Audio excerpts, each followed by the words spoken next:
नमस्कार। SBT news में आपका स्वागत है। पेश है 3 जनवरी मंगलवार शाम 7:15 बजे राजस्थान की बड़ी खबरें। कांग्रेस की भारत जोड़ो यात्रा यूपी में एंट्री कर चुकी है। गाजियाबाद में कांग्रेस नेता राहुल गांधी और प्रियंका गांधी वाड्रा एक साथ मंच पर पहुंचे हैं। गाजियाबाद के लोनी बॉर्डर से प्रियंका गांधी यात्रा में शामिल हुई थी। वहीं राहुल गांधी ने आज यात्रा शुरू करने से पहले दिल्ली में मरघट वाले हनुमान जी के दर्शन किए। इस दौरान पुजारी ने उनको गदा भी दी। राहुल की गदा उठाए हुए एक फोटो सामने आई है। भारत जोड़ो यात्रा 9 दिन के ब्रेक के बाद मंगलवार को फिर से शुरू हुई। कांग्रेस नेता राहुल गांधी 3 दिन में करीब 130 किलोमीटर पैदल चलने वाले हैं। राष्ट्रपति द्रौपदी मुर्मू आज से 2 दिन के राजस्थान दौरे पर पहुंच गई हैं। राष्ट्रपति बनने के बाद वे पहली बार आज राजस्थान आई हैं। राष्ट्रपति के विशेष विमान से जयपुर एयरपोर्ट पहुंचने पर राज्यपाल कलराज मिश्र और सीएम अशोक गहलोत ने उनकी अगवानी की। एयरपोर्ट से राष्ट्रपति ने अमर जवान ज्योति पहुंचकर शहीदों को श्रद्धांजलि दी। इसके बाद राजभवन पहुंचकर संविधान पार्क का लोकार्पण किया। संविधान पार्क के लोकार्पण के बाद राजभवन में मयूर स्तंभ, गांधी प्रतिमा, महाराणा प्रताप के घोड़े चेतक की प्रतिमा सहित ब्यूटिफिकेशन के कामों का भी राष्ट्रपति ने अवलोकन किया। उत्तर पश्चिम रेलवे पर इलेक्ट्रिफिकेशन का काम बहुत तेजी से चल रहा है। जयपुर और अजमेर मंडल के लगभग सभी रूट पर इलेक्ट्रिक लाइन का काम पूरा हो चुका है। इस साल के अंत तक उत्तर पश्चिम रेलवे के सभी रूट इलेक्ट्रिक हो जाएंगे। इससे ट्रेनों की गति बढ़ेगी, साथ ही ये पर्यावरण के भी अनुकूल होगा। आपको बता दें कि देश भर में ब्रॉडगेज लाइनों पर इलेक्ट्रिक का काम तेजी से किया जा रहा है। पिछले वर्ष उत्तर पश्चिम रेलवे पर 869 किलोमीटर रेलमार्ग का विद्युतीकरण कार्य पूरा कर लिया गया है। राजस्थान में उच्च शिक्षा विभाग में शारीरिक शिक्षक व लाइब्रेरियन भर्ती लंबे समय से अटकी हुई है। प्रदेश के बेरोजगार इन पदों पर नियुक्ति के लिए बीते 30 सालों से भर्ती का इंतजार कर रहे हैं। भर्ती के अभाव में आलम यह है कि वर्तमान में पीटीआई और लाइब्रेरियन के स्वीकृत पदों में से 95% पद रिक्त हैं। लाइब्रेरियन भर्ती संबंधी नियमों में शीघ्र संशोधन करवाने वाली मांग को लेकर लाइब्रेरी साइंस विषय के बेरोजगार राजस्थान लोक सेवा आयोग पहुंचे। बेरोजगार युवाओं ने आयोग से सेवा नियमों की फाइल पर कार्यवाही करने की मांग की। सोमवार तड़के 3:27 पर गाड़ी संख्या 12480 बांद्रा टर्मिनस जोधपुर सूर्यनगरी एक्सप्रेस के डिब्बे पटरी से उतर जाने के बाद रेलवे की ओर से युद्ध स्तर पर राहत कार्य शुरू कर दिए गए हैं। सबसे पहले यात्रियों को अस्पताल के साथ ही गंतव्य तक छोड़ने का काम किया गया। वहीं उसके बाद ट्रैक रिपेयर का काम किया गया। इस दौरान करीब 20 घंटे 22 मिनट तक ट्रैक पर काम किया गया। नतीजा ये रहा कि रात 11:49 पर ट्रैक को पूरी तरह से क्लियर कर दिया गया। क्लियर करने से पहले ट्रैक पर लाइट इंजन को ट्रायल के रूप में चलाया गया। गुर्जर आरक्षण संघर्ष समिति के राष्ट्रीय अध्यक्ष विजय बैंसला ने कहा कि राजनीतिक रूप से समाज मजबूत होगा, तभी संसद व विधानसभा में समाज की आवाज उठ पाएगी। राजनीति ही 100 तालों की चाबी होती है। समस्याओं के सारे ताले राजनीति से ही खुलते हैं। सोमवार शाम को नैनवा के डाक बंगले में मीडिया से बात करते हुए बैंसला ने कहा कि सत्ता में होंगे तो समाज के सारे कार्य स्वतः ही होते चले जाएंगे। राजस्थान में 200 में से 75 ऐसे विधानसभा क्षेत्र एमबीसी मतदाता बाहुल्य वाले क्षेत्र हैं, जिनमें 28 से 78 हजार तक मतदाता हैं।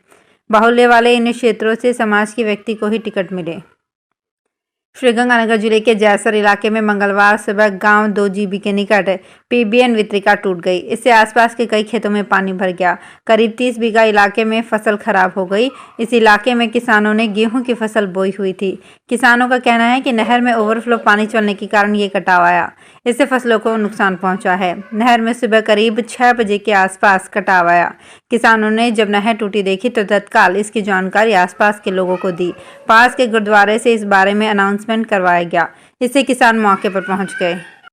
जयपुर समेत पूरा उत्तरी पूर्वी राजस्थान आज घने कोहरे की चपेट में है। जयपुर में कोहरे का कारण विजिबिलिटी 50 मीटर से भी कम रही। सर्द हवा के कारण फतेहपुर, माउंट आबू, चूरू के खुले इलाकों में बर्फ जम गई। चूरू में आज सीजन की सबसे सर्द रात रही, जहां पहली बार पारा माइनस में दर्ज हुआ।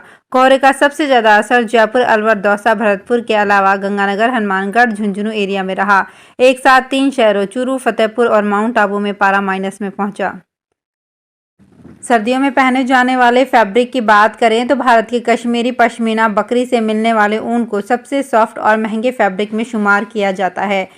लेकिन दक्षिण अमेरिका की एंडीज पर्वत श्रृंखला में पाए जाने वाले विकुना नाम के जानवर की ऊन दुनिया का सबसे महंगा फैब्रिक है। विकुना फैब्रिक सदियों से राजवंश और अमीरों के पहनावे में शामिल है। अब भी इसका ये रुतबा कायम है। विकुना से बनी शर्ट 4,23,000 रुपए की है। सरस डेयरी हनुमानगढ़ की ओर से नए वर्ष में दूध की गुणवत्ता में सुधार करने का और प्रयास किया जाएगा। इस संबंध में डेयरी प्रबंधन की ओर से 500 लीटर से अधिक दूध का संकलन करने वाली दुग्ध समितियों को करीब 10 लाख रुपए की लागत वाले बड़े फ्रीजर उपलब्ध करवाए जा रहे हैं ताकि दूध की क्वालिटी अच्छी रहे। सरस डेयरी हनुमानगढ़ के चेयरमैन राजेंद्र सिंह मौर्य ने बताया कि कई बार अधिक गर्मी की वजह से दूध खट्टा हो जाता है, जिससे दूध की क्वालिटी खराब हो जाती है। उपभोक्ताओं को बेहतर क्वालिटी का दूध उपलब्ध करवाने के लिए अब डेयरी प्रबंधन ने 5 दुग्ध समितियों को हजार लीटर वाले बड़े फ्रीजर उपलब्ध करवा दिए हैं। इसके अलावा 10 बड़े फ्रीजर की डिमांड की गई है। राजस्थान में भाजपा की जन आक्रोश सभाएं अगले 10 दिन तक और चल सकती हैं। कांग्रेस सरकार के 4 साल के विरोध में भाजपा ने पिछले महीने प्रदेश के सभी 200 विधानसभा क्षेत्रों में जन आक्रोश रथ यात्रा निकालने का निर्णय किया था। राजस्थान में 16 दिसंबर से शुरू हुआ पार्टी का जन आक्रोश सभाओं का ये दौर जनवरी के दूसरे सप्ताह तक जारी रह सकता है। भाजपा अब तक 200 में से 128 विधानसभा क्षेत्रों में अपनी सभाएं कर चुकी है। वहीं 72 और विधानसभा क्षेत्रों में ये सभाएं होनी हैं।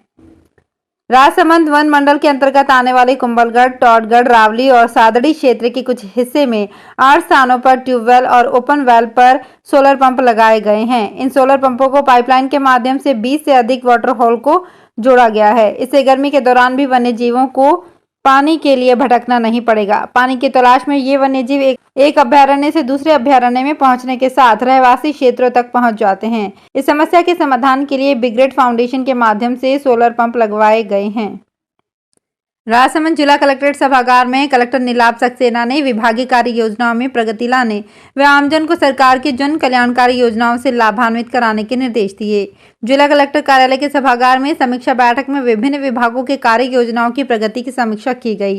बैठक में उन्होंने पेयजल पंचायतों में जन सुनवाई के बारे में संपर्क पोर्टल पर दर्ज प्रकरणों का निस्तारण करने के निर्देश दिए। साथ ही मुख्य सचिव द्वारा ली गई वीसी के बारे में विस्तार से चर्चा की गई।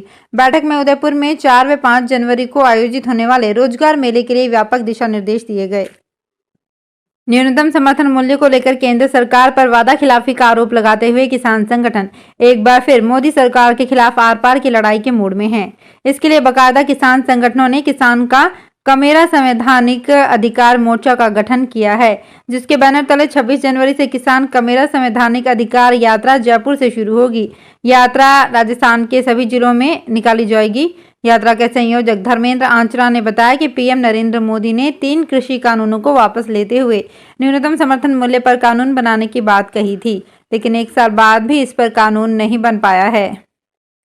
कोरोना काल के बाद हवाई जहाज से उदयपुर आने वाले यात्रियों की संख्या लगातार बढ़ रही है। कोरोना काल के दौरान मई 2020 में विमान से मात्र 715 यात्री उदयपुर आए थे।